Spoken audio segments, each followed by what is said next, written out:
Assalamualaikum warahmatullahi wabarakatuh.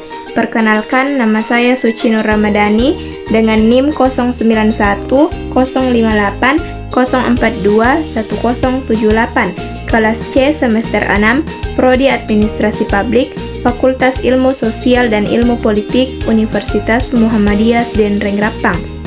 Pada video kali ini kita akan membahas tentang perbandingan administrasi negara. Membandingkan administrasi negara dalam suatu negara dengan negara lain dapat dilakukan dengan membandingkan konstitusi, pemerintahan, dan administrasinya. Mengapa mempelajari konstitusi? Mempelajari konstitusi sangat penting karena konstitusi merupakan instrumen untuk menciptakan stabilitas politik, menetapkan pembagian kekuasaan antara cabang-cabang kekuasaan seperti legislatif, eksekutif, dan yudikatif. Konstitusi juga merupakan landasan hukum yang kuat yang memberikan legitimasi hukum bagi lembaga-lembaga negara. Dan yang paling penting, konstitusi merupakan dasar dari proses penyelenggaraan suatu negara. Mengapa mempelajari pemerintahan? Pemerintahan itu berkaitan dengan persoalan kekuasaan, persoalan politik. Maka, memahami perbandingan politik adalah suatu yang relevan dengan pemerintahan. Apalagi secara filosofis, pemerintahan itu berawal dari ilmu politik. Mengapa mempelajari administrasi? Administrasi adalah kegiatan kerjasama secara fungsional berlangsung dalam muka kerangka manajemen. Perbedaannya, jika pada manajemen, kegiatan itu lebih mendekati dari bawah, yaitu menggerakkan dari bawah. Sedangkan pada administrasi, lebih ditekankan pada influencing atau kekuasaan atas. Kegiatan-kegiatan secara fungsional itulah yang akan dibandingkan dalam perbandingan administrasi.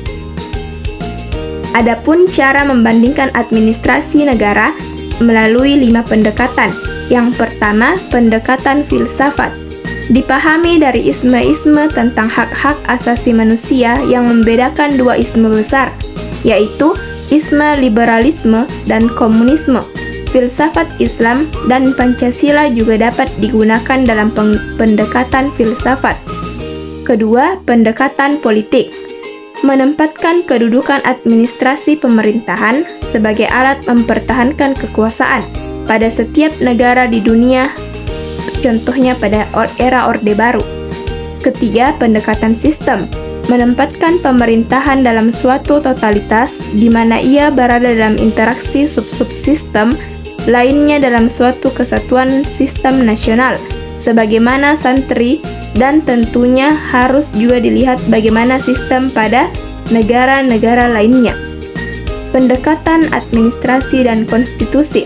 Melihat administrasi negara dalam pelaksanaannya, fungsinya pada kehidupan negara-negara pada setiap negara. Hal ini akan terkait dengan konstitusi setiap negara. Yang terakhir, pendekatan birokrasi, di mana memahami pemerintahan dari negara-negara di dunia organisasi aparatur pemerintah, apakah organisasinya di bawah kekuasaan politik atau dalam posisi yang netral, atau dalam model-model bagaimana yang berlaku di dunia.